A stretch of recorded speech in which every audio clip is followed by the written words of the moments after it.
Chief Art Records presents the Highbrow Players in my mythological narrative.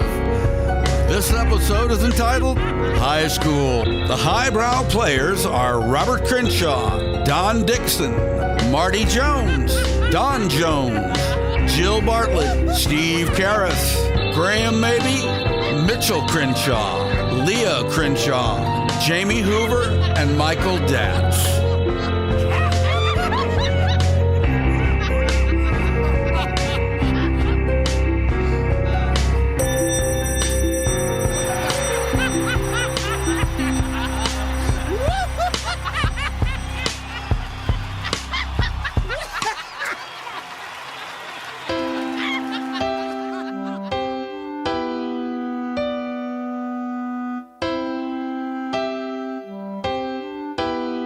The old man was one of millions of students in the class of 1976, attending high school from September of 73 to June of 76. In historical context, Roe v. Wade had just been settled the prior January, ramping up the sexual revolution and the culture wars of the future.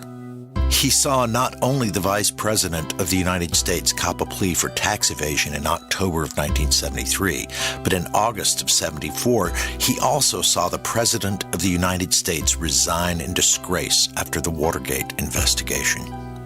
If you think about the popular culture of the movies his parents grew up watching during the build-up of World War II, the contrast is pretty stark between the Frank Capra propaganda series Why We Fight and MASH or Catch-22. A lot of mixed and conflicting messages were given to those kids. The first space station launched into outer space in May of 1973, and the U.S. and Soviet Apollo and Soyuz spacecraft docked together in orbit in July of 75. Both not only technical and scientific achievements, but culturally somewhat miraculous, considering incidents like Bay of Pigs and Khrushchev's shoe-banging at the UN. In the summer of 74, 148 tornadoes hit 13 U.S. states, killing 315 people and injuring over 5,000 in the U.S. and Canada. That same summer, Hank Aaron broke Babe Ruth's home run record, hitting his 715th career home run. Ford pardoned Nixon in September of 74, setting one of the worst precedents in American history. 1974 also saw the beginning of construction of the Alaska Pipeline in response to lines at gas stations due to the 73 OPEC oil embargo. The first episode of Saturday Night Live aired during the old man's senior year in the fall of 1975, just as the Sony Betamax was making its debut. And of course, in the summer of 1976, he celebrated the bicentennial. Looking back to those times and all of the conflicting and mixed messages kids got, it's not a wonder so many of them turned to drugs.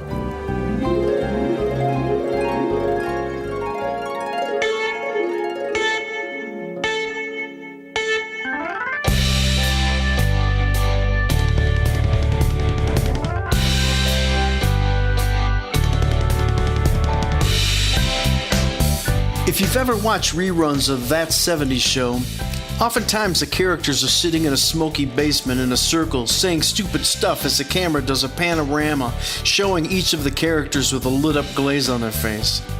I always figured they're supposed to be smoking pot. When I was a kid, I spent a lot of time in that basement in that circle. It wasn't always a basement or a circle, but the effect was nonetheless the same.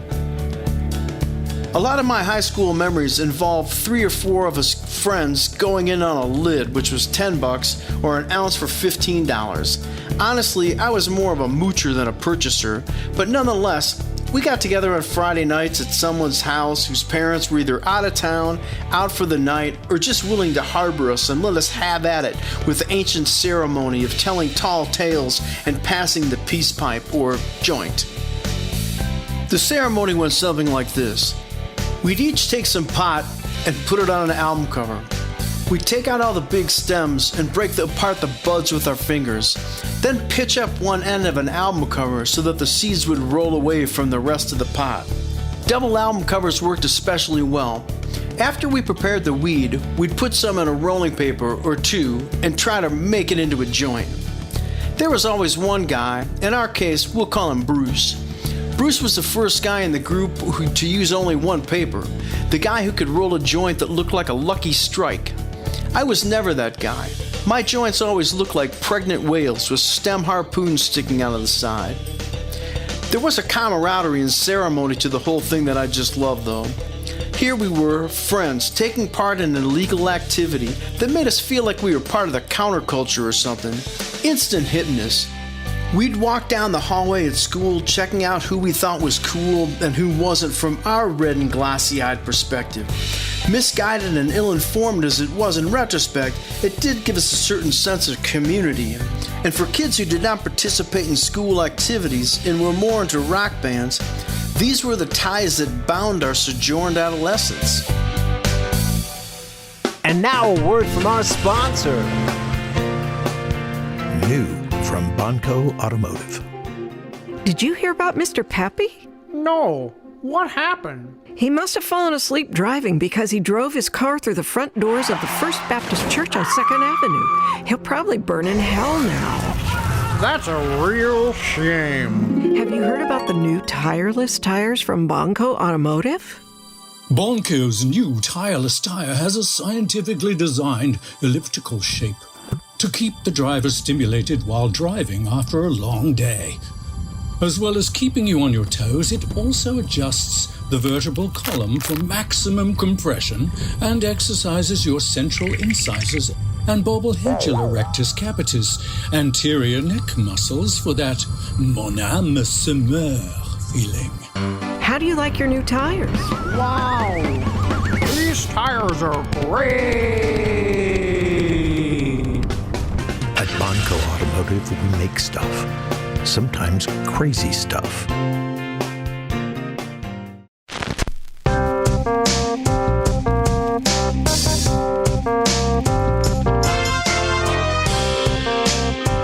Back in the day, we of course listened to music recorded on vinyl. Several of the places we used to hang had a turntable where you could put 2 or 3 albums on a little rod and they would drop down when one was finished, reducing the amount of time that you had to fiddle around with the music. On most of those turntables, if there was just one record on it and the arm wasn't put in the closed position, the record would play repeatedly. There was a saying that you know what you love because you love what you know. Sometimes, especially if there were girls around and we were making out and stuff, we'd let the same record play over and over again. One of my friends had a Procol Harum record with the Edmonton Symphony Orchestra. Conquistador and Salty Dog are on that one. I think I may have given and received my first hickeys while that record was playing over and over again. Same kind of thing with Stevie Wonder records and a bunch of others. We wore the grooves out on those suckers.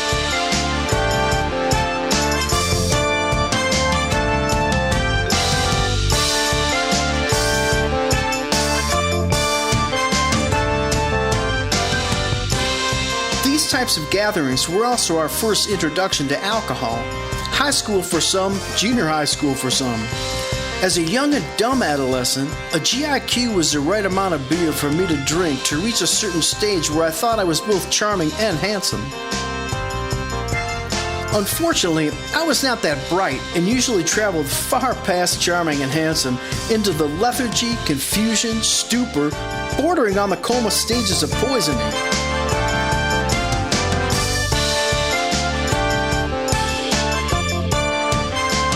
For most of us, the adults in our lives, rather than telling us that we shouldn't do the things that we were surely going to do, probably would have been smarter to educate us on alcohol's long and short-term effects. After all, it's very confusing for kids to be told not to do something that many adults seem to enjoy so much, and kids can't help but reason, if a little bit is good, more can only be better. This applies to all kinds of regulated and unregulated drugs as well. Now, I know you can't have a class or after-school group where a bunch of kids sit around experimenting with what levels of alcohol consumption best suit their bodies in a controlled and supervised setting. However, whatever level of uneasiness a class like this may have caused adults to contemplate, this would surely pale to the uneasiness they would have experienced witnessing the actual trials of these experiments.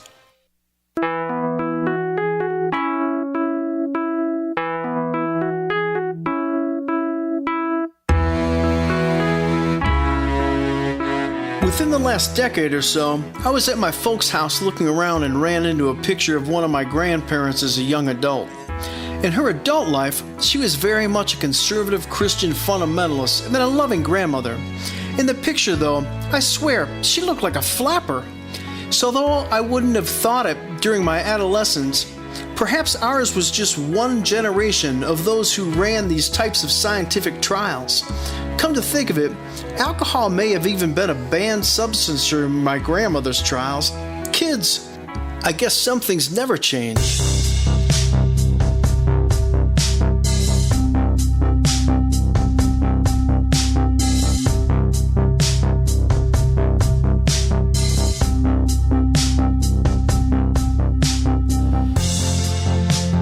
One of the reasons why I may have been so interested in the drug culture is somehow I associated it with sex. Alcohol certainly would get the dialogue going, but when you're 14, you can't very well carry around beer. So I think for the sake of convenience, pot was the drug of choice. The other thing is sometimes you would hear adults talk about drugs and sex together. So for someone like me, the deal was closed.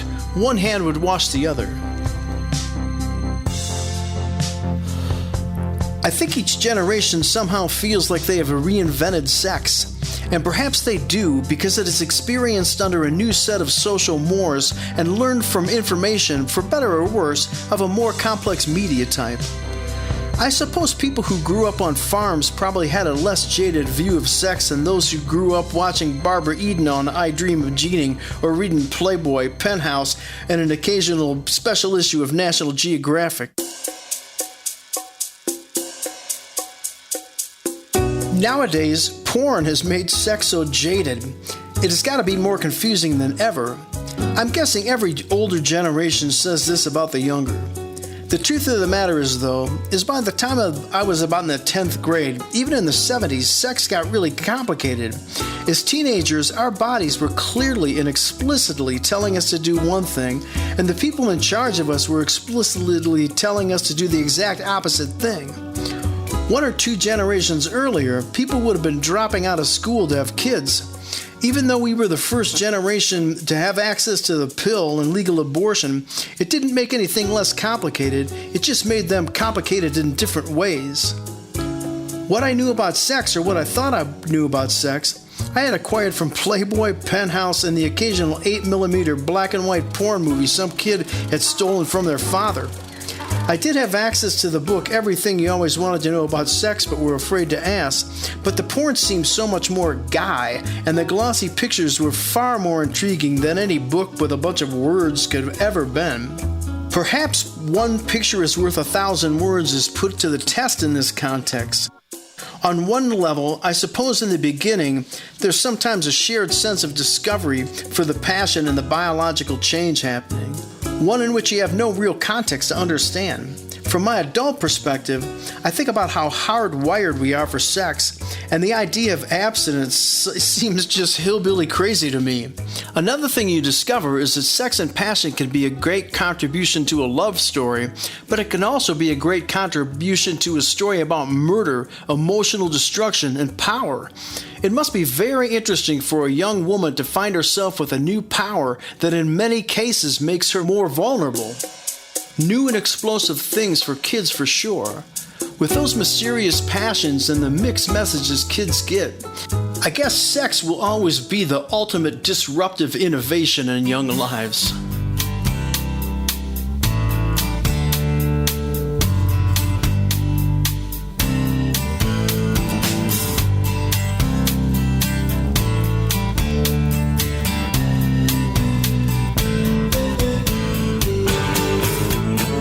Some of you readers may have gone to my high school. For those of you who didn't, our football team was called the Berkeley Bears. Some of you may recall the day the bear got pushed off of the Berkeley High School roof. For those of you who don't, the bear was a 6-foot-plus fiberglass and resin sculpture that probably weighed about 120 pounds. The bear stood on its hind legs and didn't look so fierce as it did faux regal with its aquanet fiberglass sculpted hair and its Pepsodent smile. I recently found out that the bear came from Bald Mountain riding stables and was used for signage, perhaps warning you that your lunch may be stolen by a scavenger lummox if left in the car while riding. Coincidentally, it was lunchtime and me and hundreds of other kids were hanging around outside in the courtyard of the school. I was no doubt smoking a bum-cool cigarette when I began a conversation with my friends John and Paul. We began talking about what it might look like to see that fucking bear fall 3 stories to its death from the roof of the school's library. I wondered if it would shatter into a million pieces or just hit the ground with one mighty thump. We even discussed the possibility of it bouncing a few times, like an animal writhing in the last throes of life, till stilled by the exhaustion of kinetic energy. It wasn't too long into the conversation before John and Paul decided to perform the experiment. I was a bit surprised, but John got that can't keep a good man down, this is science look in his eye, and Paul with his stoic generosity would always help out a friend. So off they went. As I was standing on the ground, wondering if they were really going to do it, I saw someone with a camera and told them that they might want to keep it ready. I began to think to myself, this is going to look great in the yearbook, maybe even make the inside cover. My level of naivety at the time could only be equal to my more general ignorance of human behavior. But still, I would love to know what happened to that picture, because one was taken. Moments later, chaos enveloped the courtyard as the mighty bear began its descent, yielding to the forces of gravity. As I recall, it hooked down over the side of the building and smashed a few windows of the library on the way down, falling with a mighty thump and fracturing the exoskeleton of the reluctant caniform, obediently obeying the laws of physics. Those brief but powerful moments directly following the incident reminded me of the scene in The Wizard of Oz when the Wicked Witch of the West is practicing her skywriting. The group of observers stood in terror as they watched the death of their beloved mascot. As I recall, there was an immediate call to arms from the varsity members who had placed the fallen bear atop of the temple. And I remember John fleeing the scene like a man who was about to be lynched, which he was. I remember observing and connecting his actions to fight and flight reactions we had recently discussed in a science class. I didn't know it at the time, but Paul reflexively fled to the office in a moment of spontaneous clarity to turn himself in, preempting the severe ass-whooping that surely would have ensued in the hands of the angry mob of jocks. I think to them, the jocks, it must have seemed like a personal attack on their collectively cherished achievement. That same achievement, just like the VW on the roof, that was supposed to appear as some spontaneous response to school spirit, but was recreated every year by the boys with the blue jackets as predictably as a nativity scene on the front of City Hall. For John and Paul, I think pushing the bear off the roof was their way of showing school spirit too. I think those who are disenfranchised from the high-profile achievers want to leave their mark too. This was the 70s, goddammit. We had grown up during a period where civil disobedience was seen as an act of patriotism by some and scorned by others. For some of us, we didn't necessarily see the jocks as an enemy, but I think that on some level they represented the establishment, or at least the good old boy network, which we were never going to be a part of. We didn't want to leave a big trophy in the big glass case by the main entrance of the school. We wanted to leave a steaming radioactive bowel movement in the big glass case of the main entrance of the high school.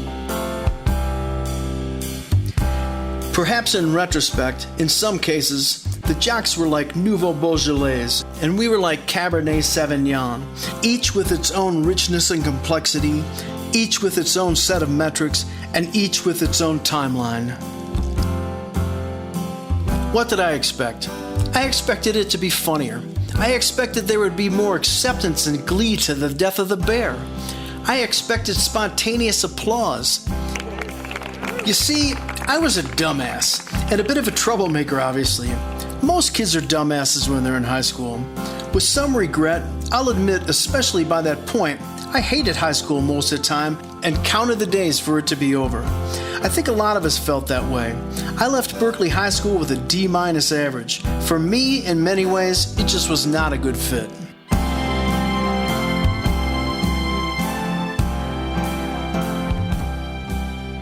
And now the Lennon sisters with another wonderful number.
Back to our show.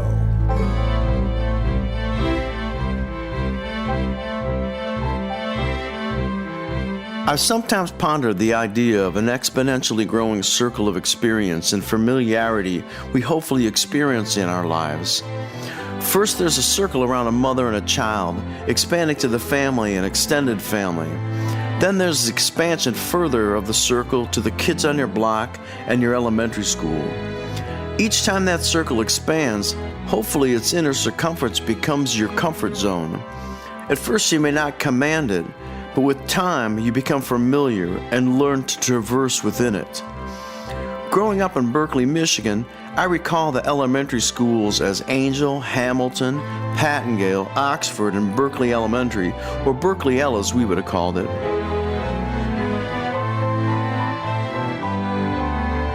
In the 1960s and early 70s, for what seems like a long time, I don't think I was ever aware of any of my fellow students' ethnic backgrounds unless for some reason they brought it up. We pretty much all looked the same. I don't think it was ever an issue at Anderson Junior High School either.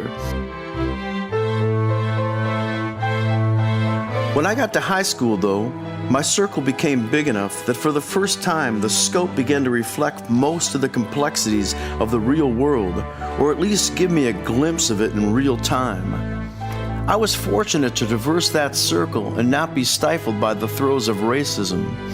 But I know that there were people who couldn't and didn't, and at the same time, I would remember being astonished by such a possibility.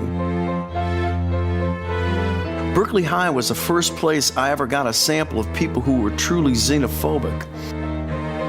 It wasn't until I got to high school that I ever heard anyone called a Jew or a Chaldean in a derogatory way. I don't think that I ever heard anyone call somebody a nigger and really mean it with its full ballistic capacity until I got to high school either. In high school, I had friends with last names like Myers, Monahan, Sawyers, Picard, and Glassford. I also had friends with names like Levin, Silverman, Baskin, Cohen, and Simon. When I was in junior high, other than seeing some of my friends getting cool gifts for their bar mitzvahs or a high school rock band playing at bar mitzvahs, I don't really remember giving it much thought. Perhaps it was the dawn of my atheism, or I was just lucky enough not to have dumbass parents. There were also a lot of Chaldean kids at Berkeley High School. I didn't even really know what that was, but I would hear somebody being called a camel jockey or some stupid shit from time to time. I'm guessing I probably had Chaldean friends and didn't even know it. I didn't give a crap about my religious background, and I really wasn't interested in anybody else's either.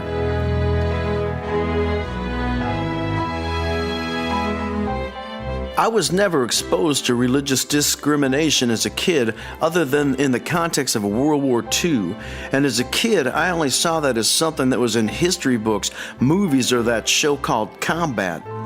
In my adult life, though, one day it dawned on me that I was born only 13 years after the end of World War II. And I'm sure as a little kid I saw people with numbers tattooed on their arms. I didn't understand it, but I remember seeing it and wondering what it was. What we didn't have in Berkeley were students with names like Williams, Brown, Jones, Washington, or Jefferson. I'm assuming Berkeley was part of that racial redlining that took place in most American suburbs at the time. We used to talk about systemic racism and scorn the South, but really we were completely full of shit when it came to that. People in the northern states weren't just racist, they were hypocritical, look the other way, not in my backyard racists. I remember hearing urban legends of black families moving into Berkeley who had crosses burned on their lawn. I can't imagine that really happened when I was a kid, but Berkeley and the Klan were historically no strangers, and I guess if it didn't happen, it may have been a real fantasy for some in the community.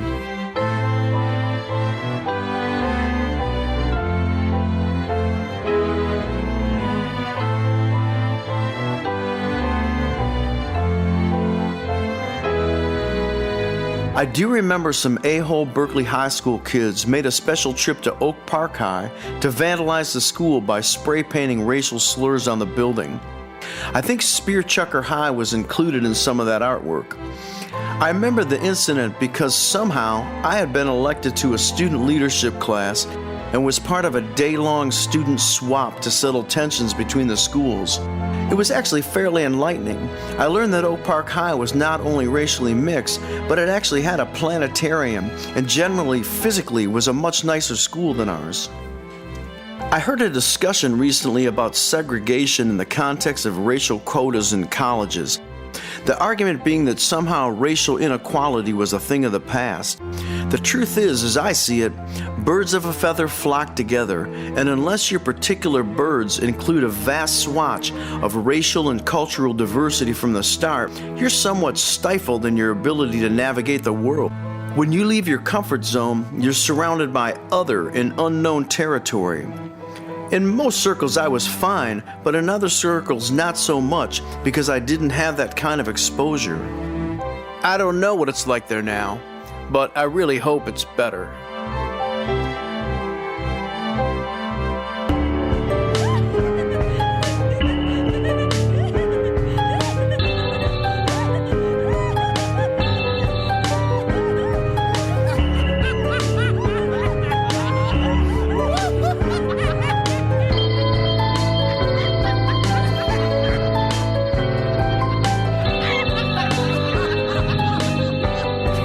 Original music by Robert Crenshaw, Jamie Hoover, Don Jones, John Crenshaw, Don Dixon, and Marty Jones. Sound design and final editing by John Crenshaw. This has been a Treefort Records production. Y'all come back now. Here